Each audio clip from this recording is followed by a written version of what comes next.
Mr. Fingers, Yes, sir. thank you so much for making the time. I appreciate you having me, man. What do you do with those fingers?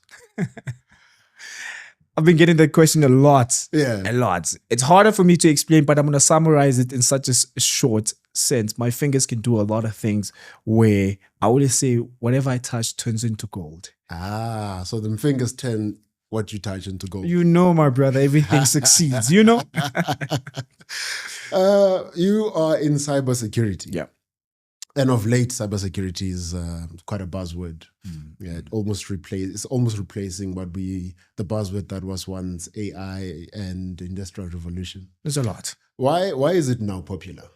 I think cybersecurity now has become very popular in South Africa because of, obviously, we have content creators who have now pushed the agenda of cybersecurity, get into cybersecurity. This is how easy it is to get into cybersecurity, which I'm not saying that they're wrong. Yeah.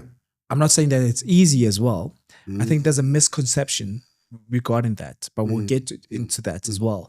But now they've pushed that agenda as well, that see the car that I'm driving, see where I live, all these things. Obviously, from the American lifestyle, bringing it to the African lifestyle, it's quite different. And also, depending on the company, depending on your role, and depending on how many years you've been in cybersecurity, it depends how much you can get paid. And also, I've realized that skill is very important in cyber as well. So it has become very popular because of obviously having so many people pushing the agenda of cybersecurity. I'm getting into cybersecurity. I'm studying this in cybersecurity.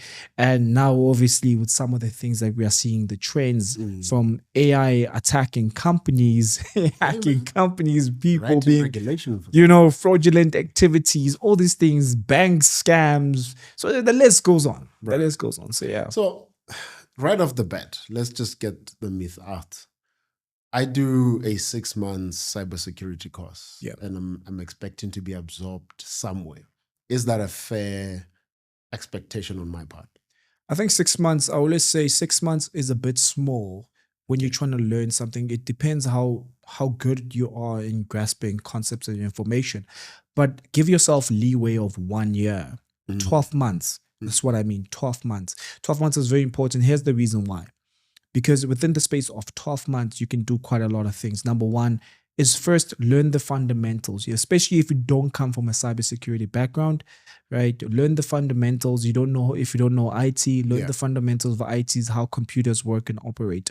Number two, understanding how networks communicate with each other, how computers communicate with each other through network as well. Number three, understanding how to protect that particular network, because there's a saying which says you can't protect what you don't understand. And that's very important. You need to understand what you're protecting. Where is it coming from? What is it doing? Why is it doing what's it doing, right? The 4 W's, the who, what, where, when, and how, right? Which is the H and the how. Very important. Once you understand that concept, now you can start moving on. Okay, let me put this knowledge that I've learned and studied into a more practical level. How do I do that? There's certain platforms which are free. I always say don't pay for anything first before, because here's the reason why. You don't want to be spending 10,000, 5,000 on all these things. Yeah. But you realize that cybersecurity is not your thing. Start first with the free platforms. Like your Cisco Learning is free.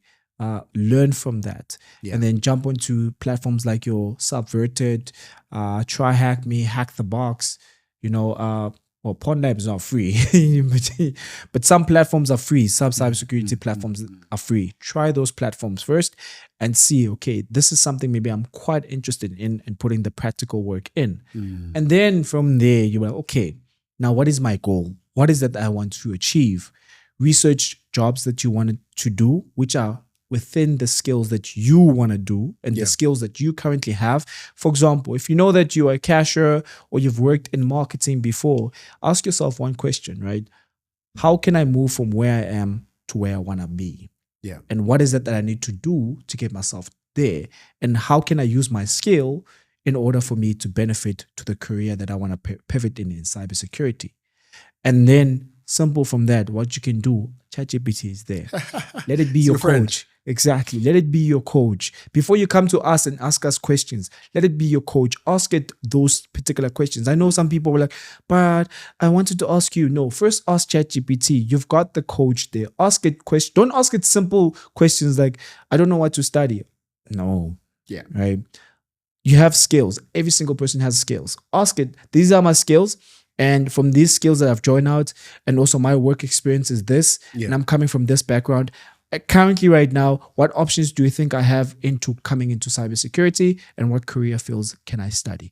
And then it will give you all these things. And then ask it as well, can you give me a roadmap and also to give me practicals so I can be able to build my profile? Because cybersecurity is a more practical career field. It's unlike any other field. I think it's also like software development as well. You can't come in just by learning and looking. You have to build a portfolio. Right. And that's what cybersecurity is about. If you don't have a portfolio, my friend, I know it's about to be a struggle. So what do you do? What do you do from 8 when you wake up in the morning? What is your how do you make money? How do you make a living? That's a great question. Hey, man. Is it too many things? Do you want to know what I do in the morning or what do I do for a living? I mean, you create content exactly, and you have a 9 to 5. Exactly. So how does your day start? Exactly. So my day starts obviously 4 o'clock in the morning. What? Yes. 4 o'clock. 4 o'clock in the morning also. Yes. And I wake up, obviously pray, do my devotion, and then from there get to gym. 5 o'clock I hit the gym until plus minus 6 to 7 o'clock. Yeah, until 6. And then run about 7, I'm already at work in the office setting up and everything, but I'm already reading for at least 30 minutes. Okay. So I try to read like 10 pages within the space of 30 minutes as well. And then from there, from 7:30 until 8, I start looking into research, right? I read about research things that I'm currently working on. So I'm planning my day from research and planning my day. So because I have to know what's going to be happening during my day, who do I have a call with, and all these things. Then from 8, this is when my consulting starts, right? I start consulting until 4 o'clock or so. So I do consult obviously right now for, I won't mention which companies, sure, right? But I do consult for them. So basically what I consult for is something called threat intelligence.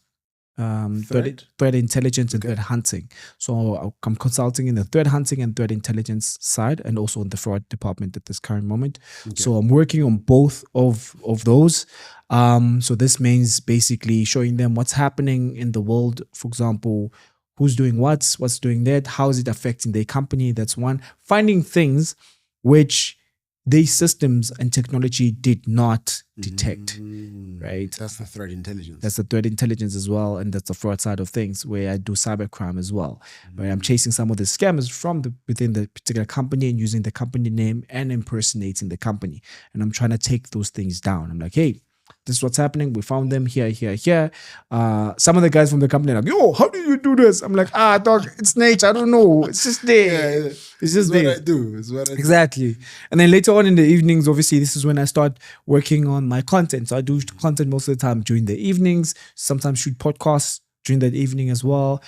Do my investigations, find out more, who's doing what company's doing this, why is this person being scammed, how does it work, investigating, getting deep. Sometimes I sleep late, 12, 1 o'clock, because I'm so passionate about it. And I forget to look at the time until my brain is like, no, now we can't read. It's chai. Yeah, so that's basically what I do. And how did you get in the space? What was that moment for you that said, look, I need to be Mr. Fingers?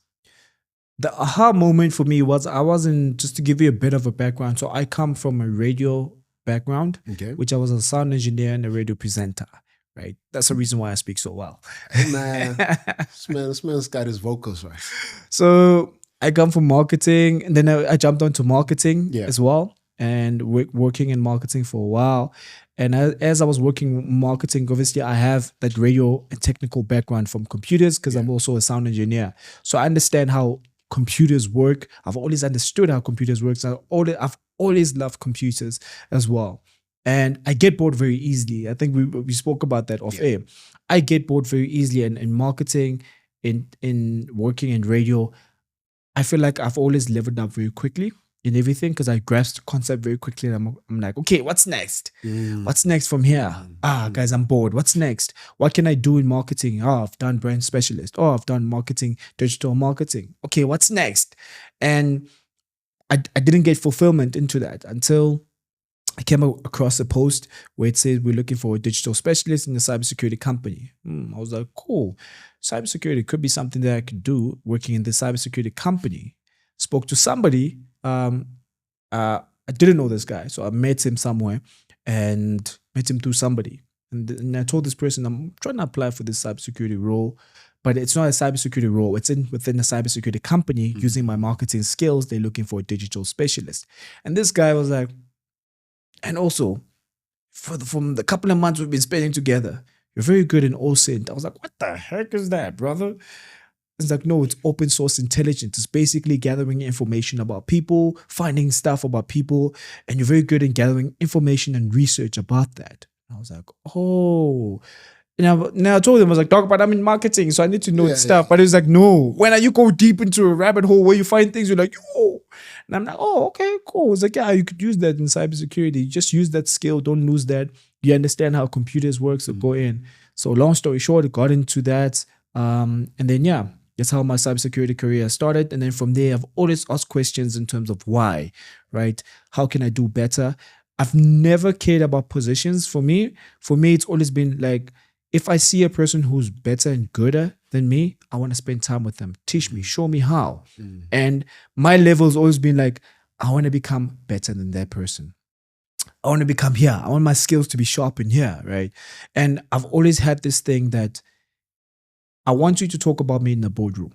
Yeah. Talk about my skills. Like, hey, you know, there's a guy called Fingers here in the room. He does ABC and he revealed this, right? I've always had these things like, how can I get them talking about me? How can I leave a lasting impression? And I've always had that within me. And I get hungry about that in terms of how can I leave a lasting impression, but showing you my skills, because skill for me is the most important thing.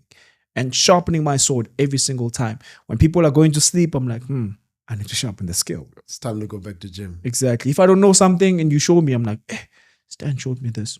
Let me go home. I start researching about it. So I do what we call the five things, right? Yeah. Number one, I research about it. I read about it. I listen to a podcast about it. I watch videos about it. And then I ask myself, how can I put it into practice? Sheesh. And then this is when it comes in. I put it into practice and I give myself 30 days to put it into practice. And then people are going to ask you, but you were lucky. Yeah, you didn't see me put in the work, doing the research and all these things. So then I come back to it and I study it again. And then you find out, for example, let's say it was something regarding AI and you only know one concept of AI. I come back and tell you there's different concepts, all these things, there's a prompt, you can do this. And then you're going to ask me, how do you know this? I'm like, because I spent time studying all these concepts. I wanted to understand more, right? So the student ends up becoming the master. What is it about your upbringing that made you so curious that nothing is ever taken at face level? You always want to go a couple of steps into it so you can fully unpack it. I have a very competitive mindset. Okay. It's crazy. Where do you get it from? I have my mother. Okay. I have a very competitive mindset. My mom has always been, if I can work 2 jobs, I can find balance in between that, but I can still be the best and serve everybody the best way that I can, but also leave a lasting impression, right? And I've always also seen that, and just seeing the person doing that, seeing my mother doing that, seeing her leaving a lasting impression on people, I'm like, this person is living a life where she's passionate about this and she loves helping people. And it became a thing even with me. I was like, I love helping people, but how can I take that and make sure that I use it in a way that I'm using my skills? And I started off obviously with music production. And with my music production, my studio used to be very full on weekends back then in high school, right? Yeah. And I used to ask a friend of mine, dog, why is my studio always full? And the friend of mine was like, nah, bro, you're not seeing what we see. The problem is that you make people feel good about themselves. Even if a person doesn't know how to rap or sing, You never say to a person, no, you are whack. No, you always be like, no, do you want to come out the booth quickly and let's practice? And probably you're missing ABC, and you know how to talk to people and you make them feel good about themselves, even if they're not good in that. And I realized that even with content, with cybersecurity, even when I worked with teams, right? I would see people's talents and gifts, and I get that the person is in a particular team and I'm in charge there.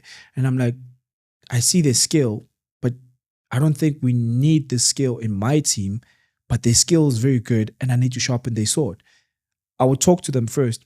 Hey, I think you're good in this, but what do you think about that? What is your goal, right? Can I help you reach that goal that you want to reach? But I think you'll be good in here. Yeah. You never, I think as a leader, you never do tell people that, or a person that, hey, you're not good in this. You don't do that. As a leader, your job is to build people. Make them feel good about themselves. Make them feel confident. Exactly, right? So it's easy for a person to be like, I can't wait for tomorrow to get there. I can't wait to meet up with my team. I can't wait to sharpen my sword. So I think my upbringing was always being that. Like, I want to make people feel good about themselves, but also leave a lasting impression. All right, cool. I struggle a bit with the concept of social engineering. How does it differ to cybersecurity? 100%. That's a great question. It doesn't differ much, right? It still falls under cybersecurity. Now, social engineering, to give you a basic understanding of it, I love using illusions and illusions, which makes it easy for people to be able to understand it. Now, social engineering, think of it in this way. I'm going to trick you to give me your password, or I'm going to trick you to give me something that's yours. Now I'm going to try to make it mine. Now, without you realizing it, that I've tricked you. Great example of this, a con man, right? Which is a confidence man. Yes, the original word. Yes, right. A social engineer is like a con man. A con man will trick you into investing into an investment scam, but make it look so real, so good, and they make you feel good about it that you think that you're missing out. So think of social engineering in that sense. But at the same time, from my side, I do it in a more ethical way instead of doing it in a non-ethical way, where I don't want to make you feel bad about the choices that you've made, where I want to make you be careful about the choices that you've made. I come back to you like, hey, do you realize that this happened? And let's go back to that. And how can you protect yourself going forward? So, yeah. Okay. So social engineering is a bit like ethical hacking. Yes. How you apply it. Yes. More human hacking.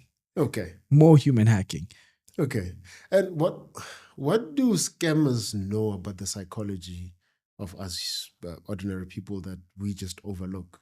I love the concept. I love that question. That's a beautiful question. Scammers understand the human psyche.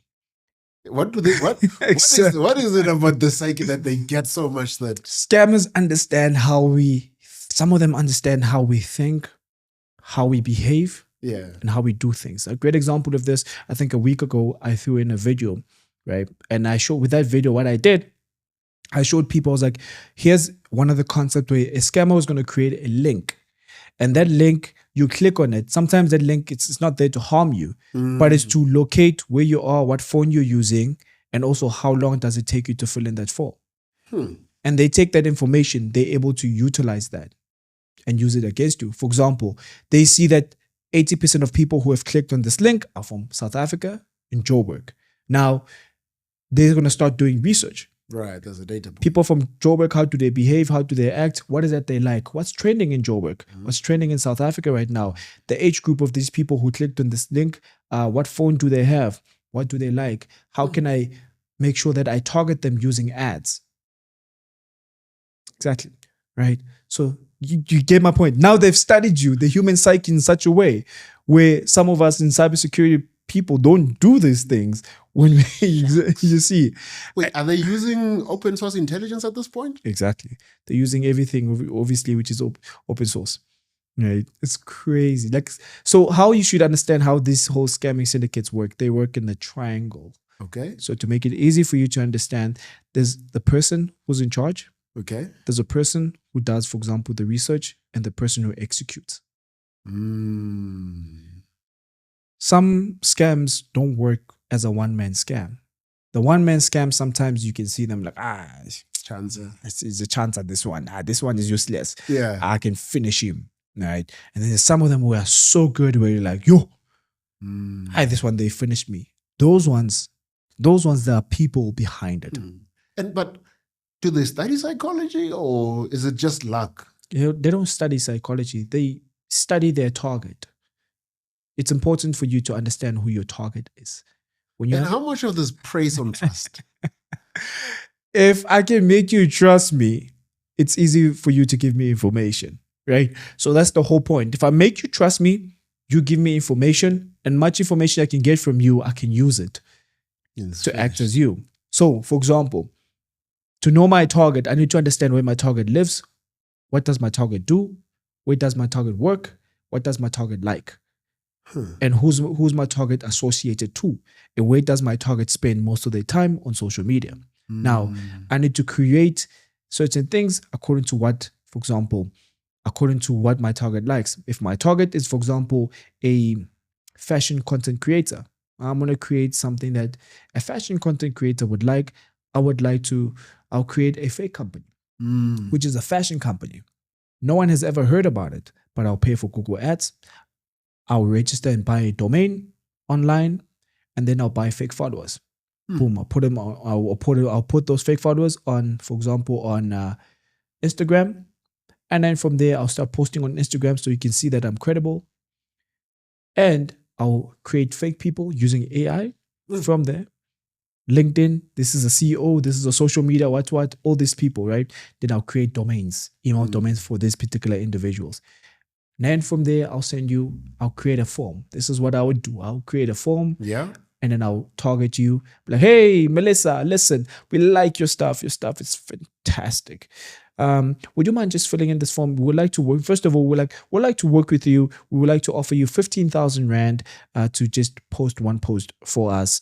We are this company, so. And then we just like, obviously from the email, she sees out this email is legitimate. How let me check if this company exists on Google. They put it on Google. Oh, the website exists. How even their followers are a lot. All these things. Most of these companies like that, they work as I told you, as a triangle. Yeah. Check on LinkedIn. These people are good. I can work with these guys. Boom. When I don't know, everything was registered last week and they've been building this thing, right? You'll be like, yes, I would like to work with you. Boom. So now what these guys, they're going to do, be like, okay, we know that Melissa is rich. We've done our research. She's a fashionista. So let's send her and create a link and ask her that, hey, can you click on this link and fill in your details? The only thing that she needs to do is click on the link so I can get inside her computer. Right. Now, I send Melissa a link. I'm like, Melissa, in order for you to work with us, we just need you to obviously fill in your details by clicking on the link.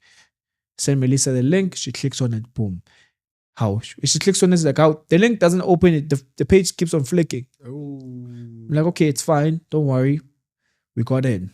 Right? That's the first one. Or we can do a second one where we're like, hey, Melissa, we need you to download our app, or we're pushing an app that you need to download for your phone. 15,000 Rand. Who wouldn't want 15,000 Rand? Exactly.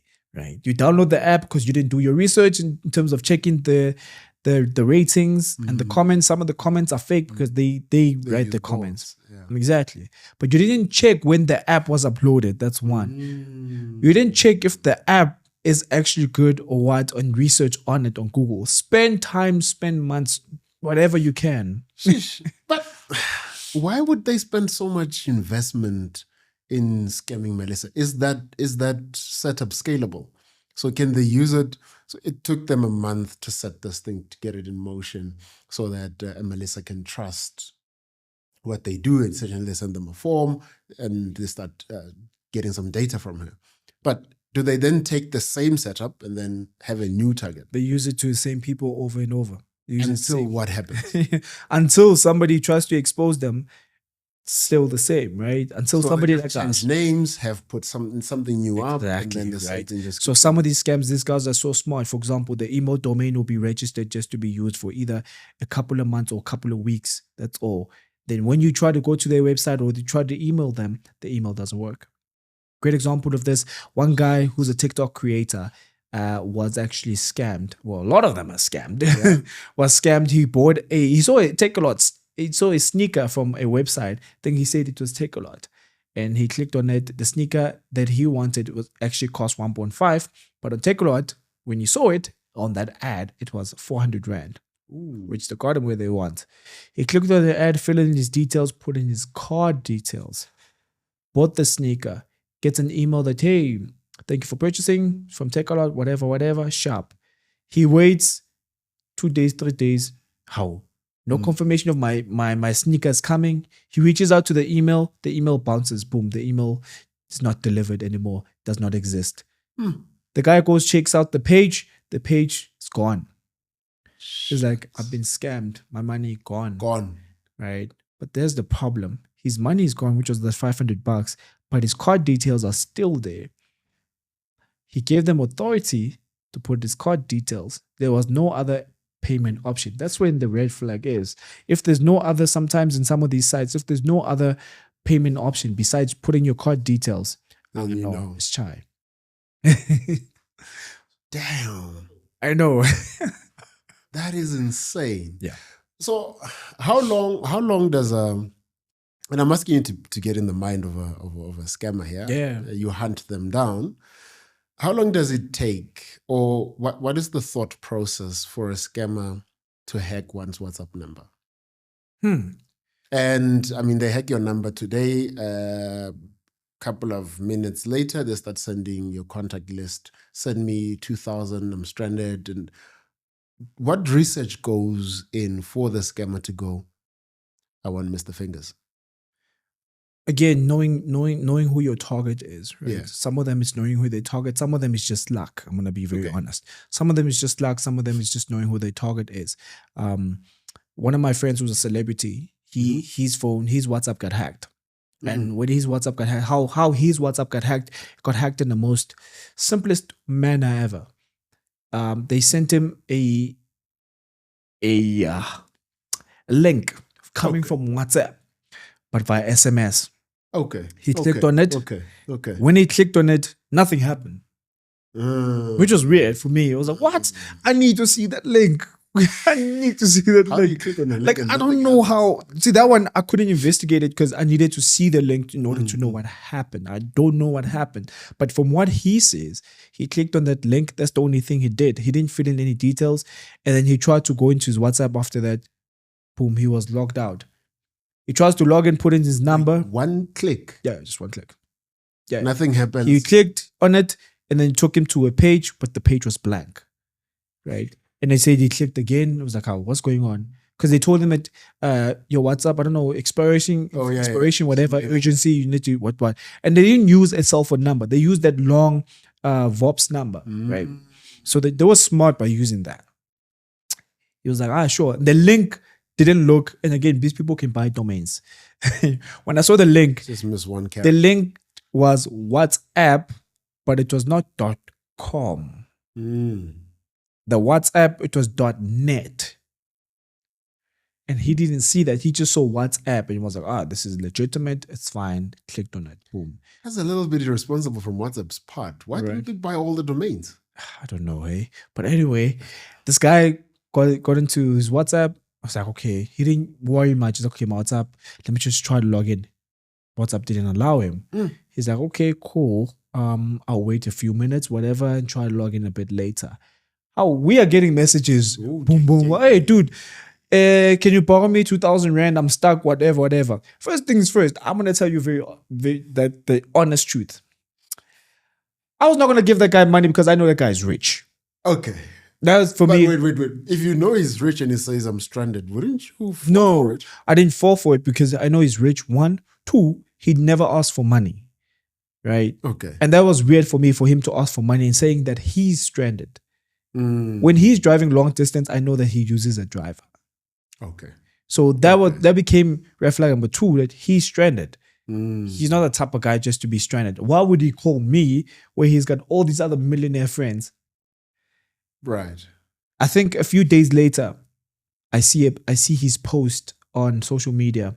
I think I saw it on Instagram. He's like, hey guys, my WhatsApp has been hacked. On Twitter as well. My WhatsApp has been hacked, whatever. People have been asking for money. It's not me and all these things. And I was like, they got in. Give him a call. Dog, what happened? All right, let's meet up. Shows me. I'm like, so this is what happens. Like, yep. Money. People, this guy's asking for money, all these things. So I have to change my number. I can't get into my WhatsApp. So I have to change and put in a new number on WhatsApp because of that.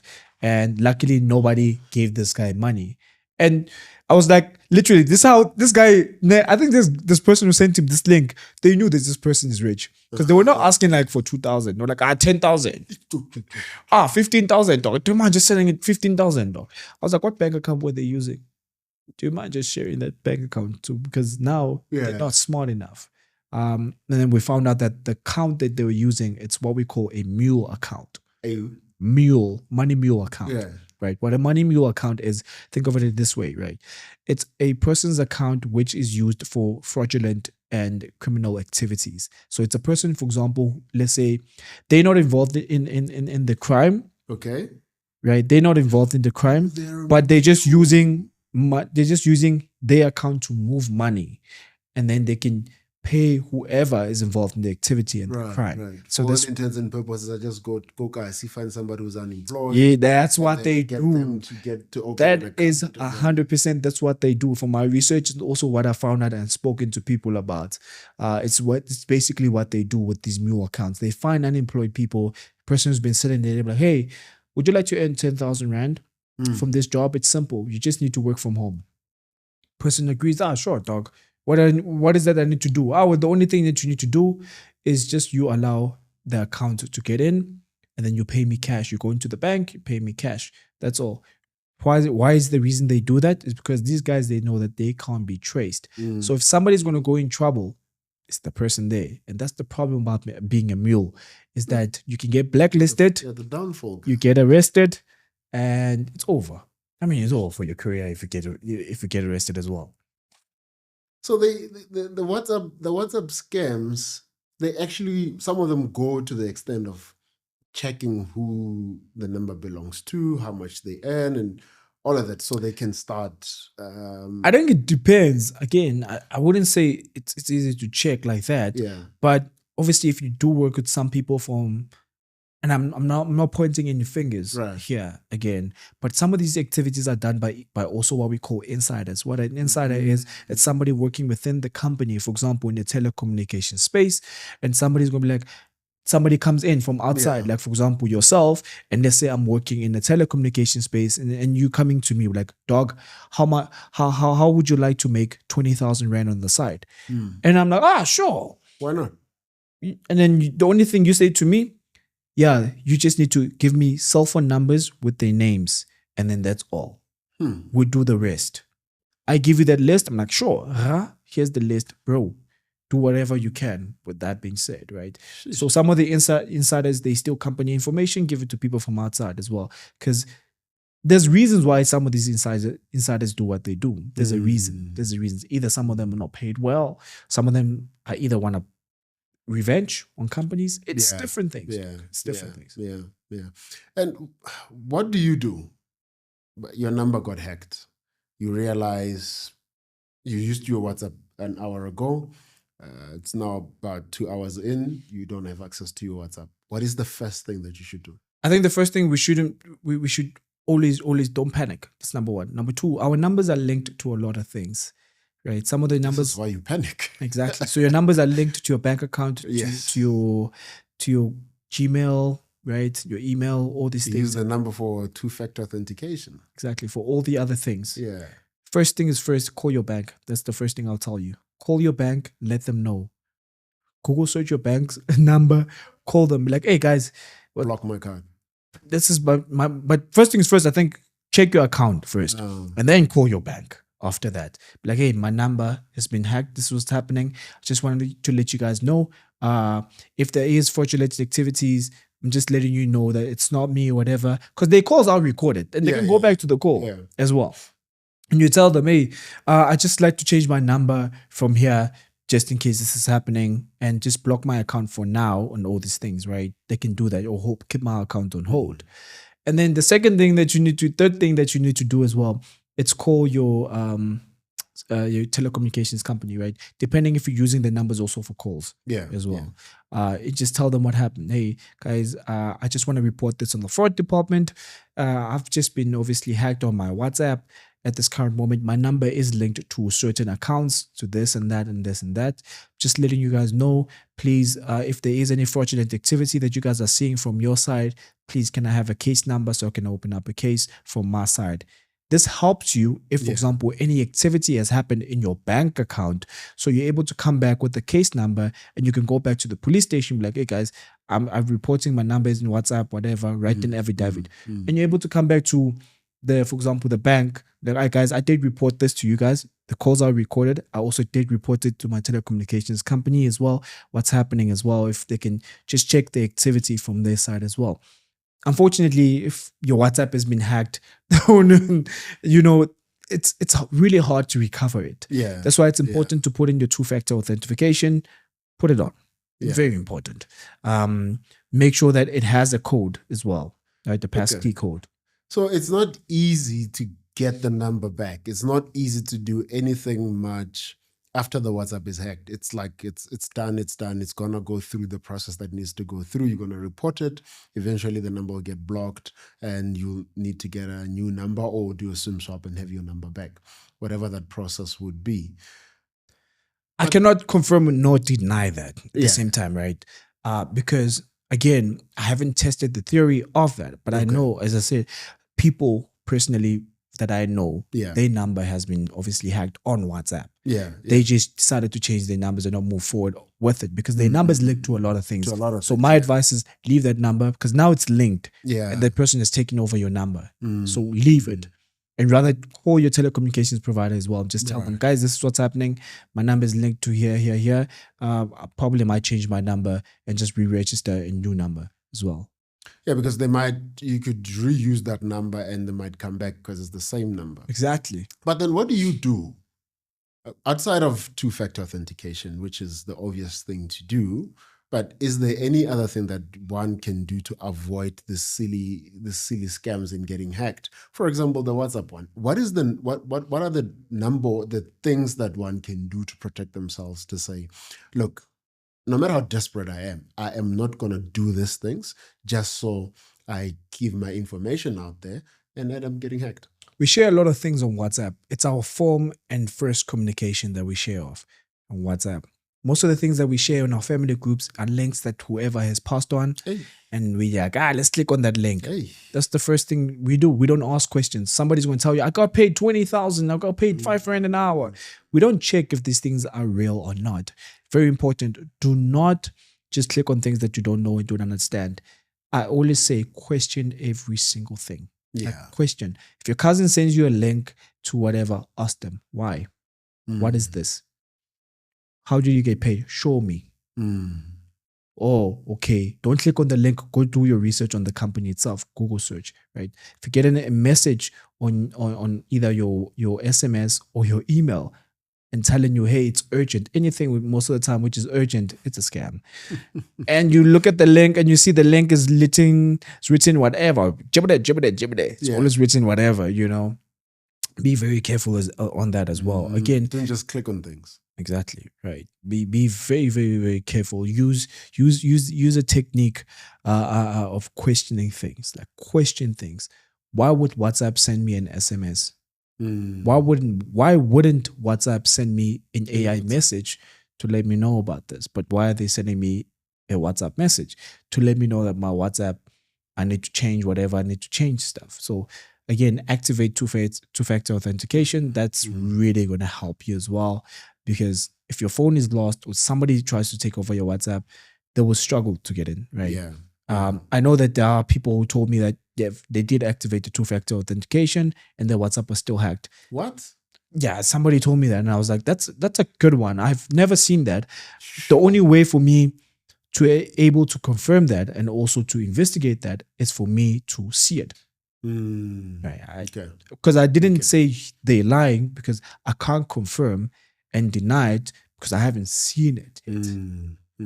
That's and what are some of these scammers that you hunt? What do they do? I see a number of your videos on TikTok. sheesh, you are busy. Yeah. You're like a ghostbuster. Not even, man. I'm passionate. But how do you identify them? And what are some of the cases that you can talk about that you've dealt with? Sure. I get a lot of DMs from people, and sometimes I gather all of these DMs. I try to see and have a spreadsheet. What case is useful? What case is not useful? 60 to 80% or 80% of people always come to me with cases which are not useful, where they're like, can you track down whoever? I'm like, dog, come on. I am not Sizo Batola.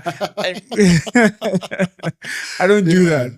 But I try to look for things which for me have caught my attention. Like, for example, if I'm scrolling on TikTok also and I see something that's grabbing my attention, I'm like, whoa, what is this? Why does this ad look like this?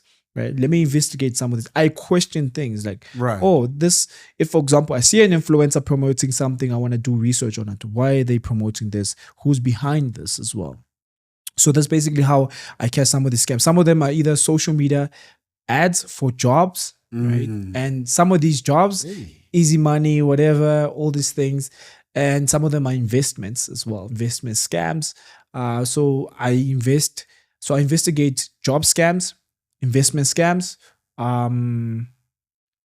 business scams as well, impersonation of other people as well, and identity scams. Sheesh. People steal your identity? Yeah, I've seen a lot. Like this right now, getting married unaware is real. Dude, these people take everything, eh? So I investigated some of these things, and I've realized, and I came to realize that some of them are either connected into one. And right now, I'm still trying to figure out, which is something which I'm diving into very, very deep, is that the Nigerian syndicate is working together with the Asian syndicate. So they're working together to target South Africans, right? Which is crazy. For what purpose? Now, as I told you, if I can convince you to give me money, and I promise you that there's something great that's coming, you're going to do that. Right. So we've been seeing a lot of those coming into South Africans. A lot of South Africans love shortcuts. I am sorry to say this. We love shortcuts. And are these like investments? One of them is investments, and the second one is jobs. They've realized and seen that a lot of South Africans are unemployed, and they're creating So they're creating and impersonating certain South African companies, right? Big companies like your Macro, big companies, not only companies, government as well, using government. Like, hey, government is hiring, and then they use an ad, place it on TikTok, place it on Facebook. When you click on it, it takes you to a form. You just fill in the form with your cell phone number, with your name. And then you click enter, and it takes you straight to a WhatsApp number. And then tells you, click on that WhatsApp number. You click on that WhatsApp number. That number, it's a Nigerian number. The person tells you, hey, I'm HR from whoever. The first thing they're going to ask you, oh, you saw our ad? Yes. Which one? Why is that important? People don't ask that question. Which one? Right? And then you're going to say, no, this one on TikTok. Take a screenshot and send it to me. That's what. Okay. Why is that important to them? Exactly. Why is that important? It's because they're running more than one ad. Oh. So they need to verify. Okay. So they're confirming the profile that's coming through. Exactly. And you've already clicked on the ad. Now they know where you are in terms of location. Not your address, but in terms of location. This person is in South Africa. We know where they are. We know what phone they're using currently right now. Right. And then you're like, okay, I saw this ad. It says I can start getting paid and there's a job here. I can work from home. What is that I need to do? It's like, sharp. Here's a link. Click on this link. You click on this link again. They double check your location, phone, sharp. Like, you see that link, right? Fill in that form. You fill in that form again. Okay. So you're going to start getting paid. The only thing you need to do is just rate the services here. And then you get paid. It's simple, right? Sharp. Oh. And you're like, oh, I can get paid. Like, yeah, you get paid $20 a day. Go through a survey? You know, like, not only that, but there's a mentor who's going to mentor you. Now, this mentor is going to show you everything. Here they are. Please download Telegram. Yeah. Now, you have to be very, very suspicious. If a job application or a syndicate takes you from one application to another, that's a first red flag. Now, you've moved from WhatsApp to now going to Telegram. Telegram. You get to Telegram, you chat to this person. Hi, my name is what. Yes, please send a screenshot again of the what. You have to send screenshots. Exactly. Send a screenshot. This is the proof. It's like, excellent. This person, you think they type fast. They don't type fast. Their paragraphs are like, pa, pa, pa, pa. It's a script. It's a script. Before you can answer and be like, yeah, but I'm thinking, That's a paragraph. Pa, pa, pa. You know, they just post everything in there. Bam, bam, bam. Posting. But because you're desperate for a job. Because you need the job, right? Yeah. And this person's like, I'm going to be your mentor. I'm going to take you through everything. This is how you need to get paid. The first thing that you need to do in order for you to get paid, to activate your account, you need to pay first 180. Here's an account number that you need to pay into, which they give you a bank account number, which is crazy because that bank account number is linked to somebody in South Africa. You're like, okay, cool. And then they send you another group. They're like, hey, here's a group. Get inside there. You get inside there, that particular group. It's a Telegram group. And they were like, you see that group, follow it. You look at it. You're like, yo, so many screenshots. And those are bots, right? Yeah. And you're thinking they're human. Those are bots. So those bots, when I looked at them, every 10 minutes, they meant to send a message. Bam, bam, bam, bam, bam. So they send a message of screenshots. So every 10 minutes, they send screenshots. What that bot does, it's sending a screenshot. I've got paid this. I got paid this. I got paid that. Those bots have different names on it. When you click on, so it tells you that it has over, I think last time I checked was 90,000 members. 90,000. Crazy, right?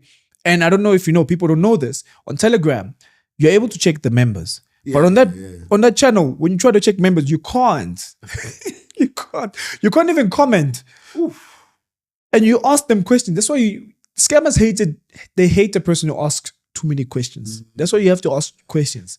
So when you get there and you start asking them questions like, okay, my dude, I see what you are saying here.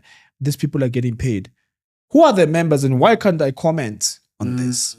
Like, no, you start commenting once you get paid. I'm like, okay, I need to pay. Yeah. When you try to check their bank account, the bank account has disappeared. They deleted the bank account. Oh. You ask them how. What did you delete it? I'm about to pay. Like, you need to hurry up. Things are moving fast so you can start getting paid. Now you check again. You like send your bank account again. They send you the bank account. Now it's a different name, different person. What is the logic? Why does the bank account keep changing? They're using mule accounts, different people's accounts, right? If it's a legitimate business, why are they not using a legitimate business account as well? Why are you chatting to them on Telegram, right? People fall for that. And we pay it. After paying it, they tell you, okay, now you can start getting paid. Go to the site, you rank whatever you need to rank.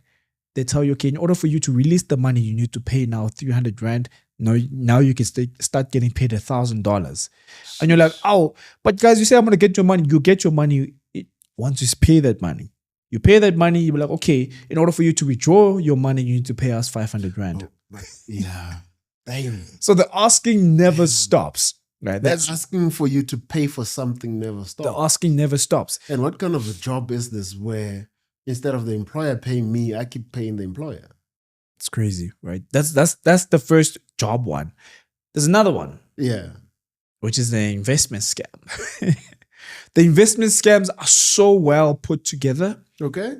That they try to find the mutual person in South Africa.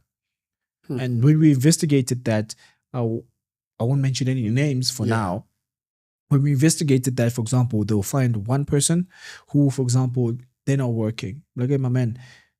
And this could be either an Asian company or a Nigerian company. They come to you like, hey, my guy, we see that you're not working and you want to work. For example, they'll put up an ad and you're not working and want you to get paid a lot of money.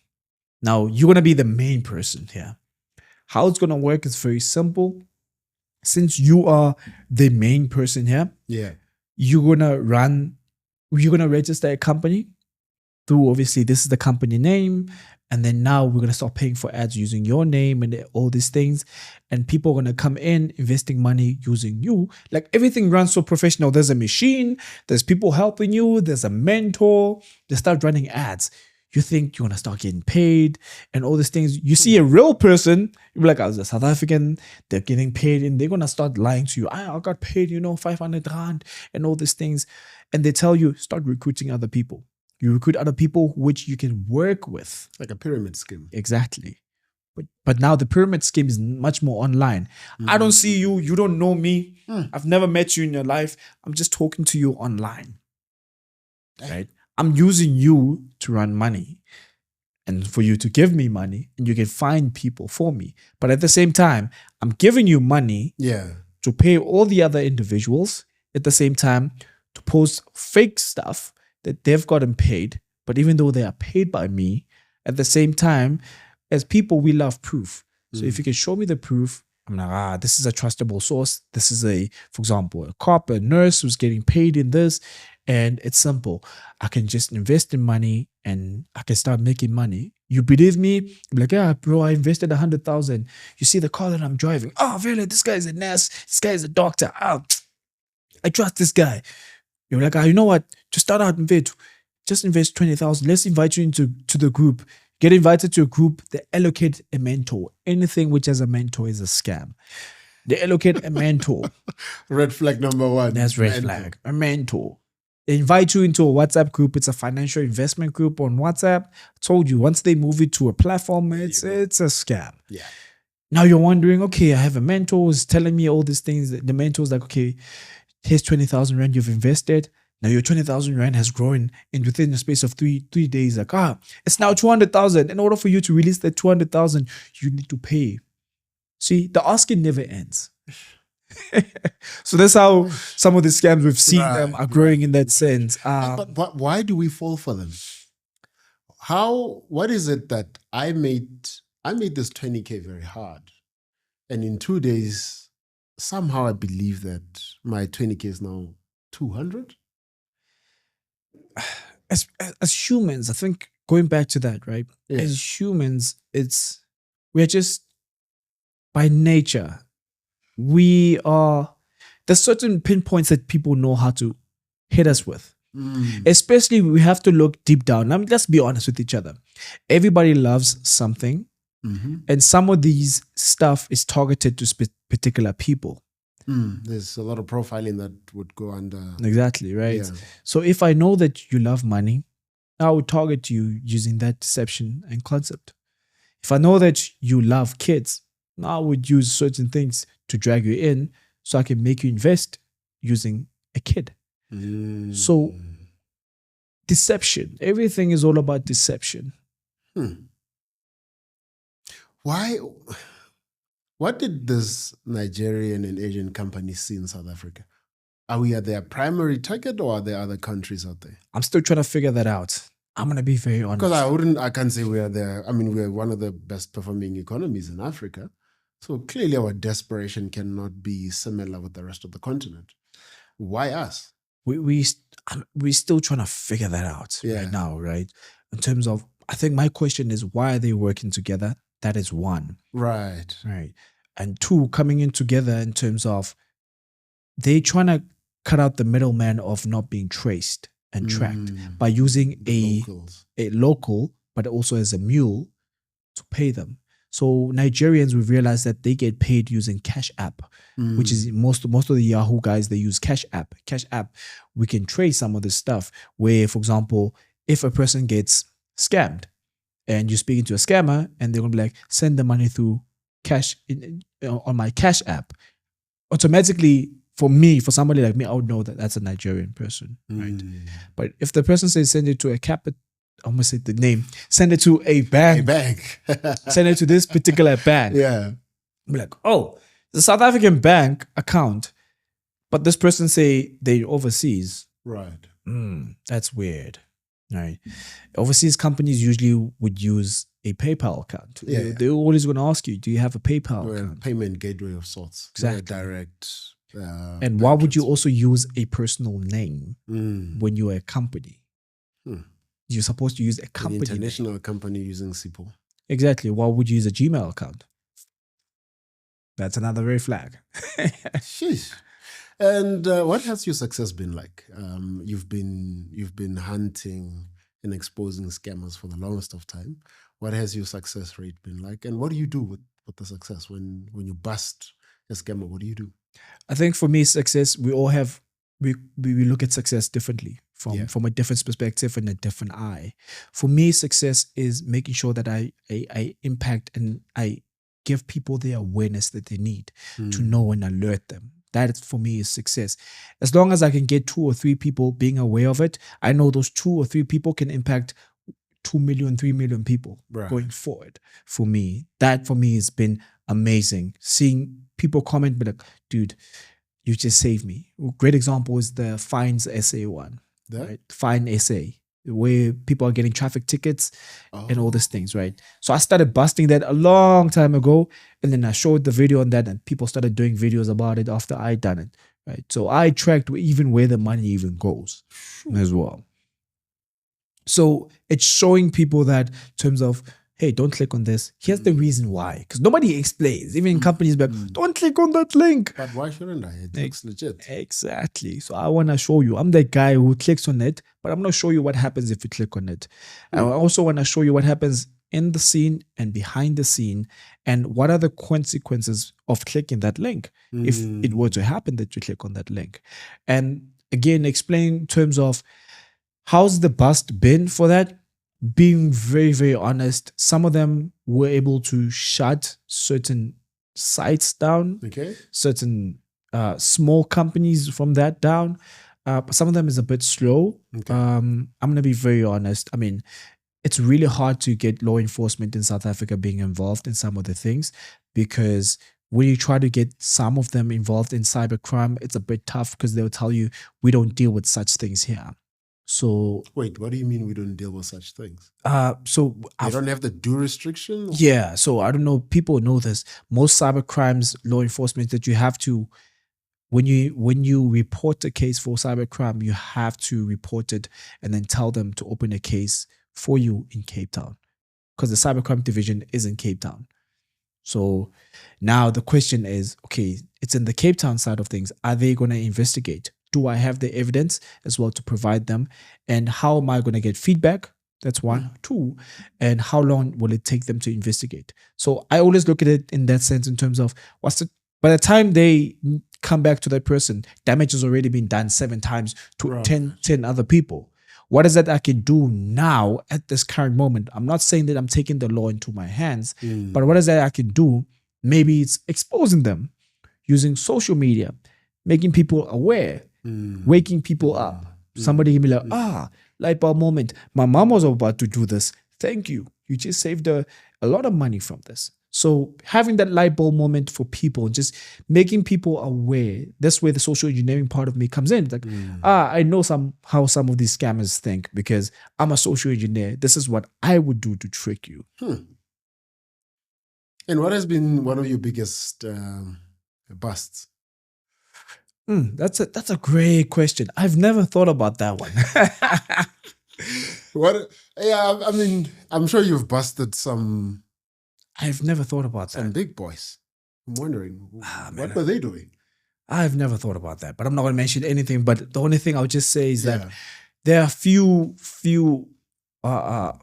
scams that we currently are investigating as well. Okay.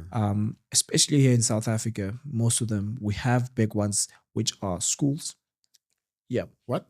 Yeah, some of them are schools. By night schools or... They look like they're credible, but they're not credible. They've been around, some of them, for 3 years, 2 years. And the only thing they ask for is, for example, they have great social media platforms and stuff like that.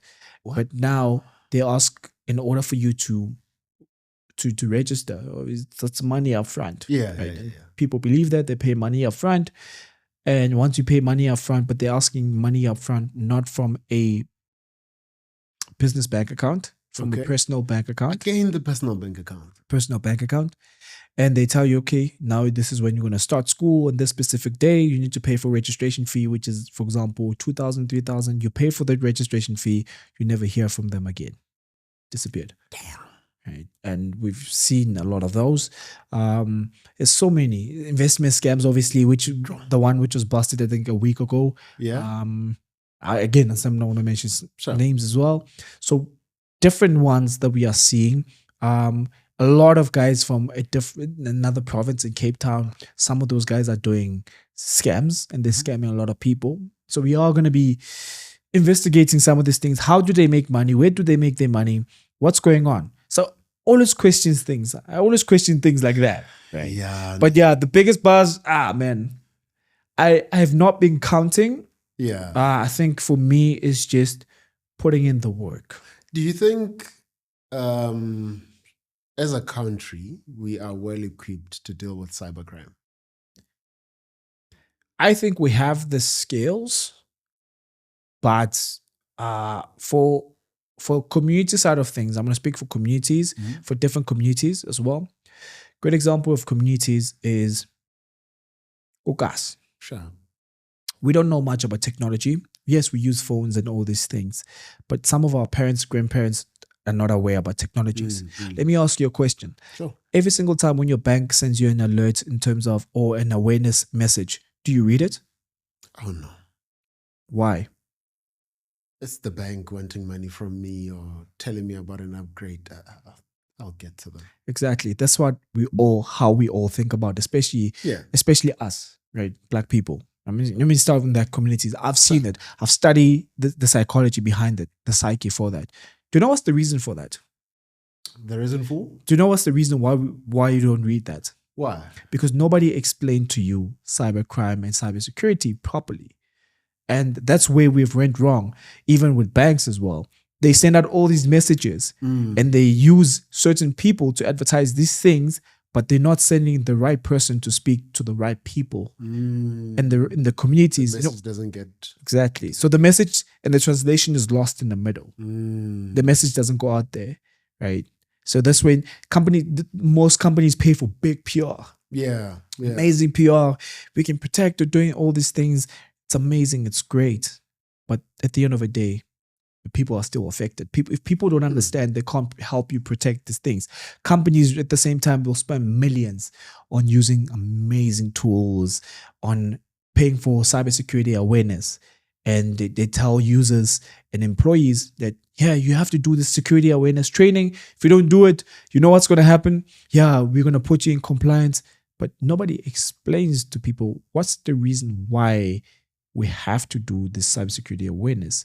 If I don't do it, it's not only to protect the company, but also to help you protect yourself, your family, and use these skills and things to be aware of going forward. Most of the time, none of those things are explained in a proper sense. It's always about compliance. Now, to answer your questions, we do have this skill, but some of the skill that we have is not being used in the right way. We can combat the cybercrime as well in South Africa, but there's not much awareness that's been done in the right way from a human-centric side of things. So I'm speaking from a human-centric side. It's not done very well. And that's where scammers and hackers have seen the gap, that in order for me to get into a company, I just need to send a phishing email to one person and they can give me everything. I just need to make a call to one person pretending to be from IT. Hey, Lala, sure. Yeah, I'm the head of what of IT. Just give me your what. So they've seen that gap, simple. The human-centric side of things. And this is where obviously we come in, the school of scam. We try to close that gap, right? By making sure that we educate the users, by making sure we bring in that awareness as well from people and explaining what happens if you click on that link. What happens if you don't, do that cybersecurity training? It's fine. You don't need to do it, but let me show you the benefits of it. What are the benefits of it? If it doesn't benefit me, as people, we always have this thing. If it doesn't benefit me, I don't need to do anything about it. Damn. And there are many links that we click on that look very useful, that look very obvious, that do not look suspicious. How do you know that you've clicked on something wrong? Number one, I think let's go back to the link. How does a link look like? I mean, I definitely missed the one odd character. Yeah. The scammer is smart enough to go LinkedIn, and they just missed a character. Yeah. I just saw the first part and I'm like, okay, this is from LinkedIn. The UI looks like LinkedIn. Everything is fine. I mean, but how do I know that I've clicked on something wrong? What would have happened for me to see that? How do I even, if I missed, my question actually is, if I missed the URL, and I clicked, what happens for me to say, no, something is off here? First question is you always have to ask yourself is, why would this site be asking for my passwords or my credentials or my username? Why? I mean, I'm logging in. But why? I need access to my account. But always ask yourself a question. If, for example, you're already logged in using your, let's say, for example, your Chrome on your laptop, on your phone, you know very well that you're already logged in, for example, to your Facebook on your app. But why would it ask you to log in here again? Like, I just assume it kicked me out. But we need to verify before we can trust. Like, question every single thing. That helps you to understand, why would Facebook send me this? Why do I need to log in? What's the reason for that? Because we always do things in a rush. And even me, when I do things in a rush, I miss things. So don't do things in a rush. Slow down.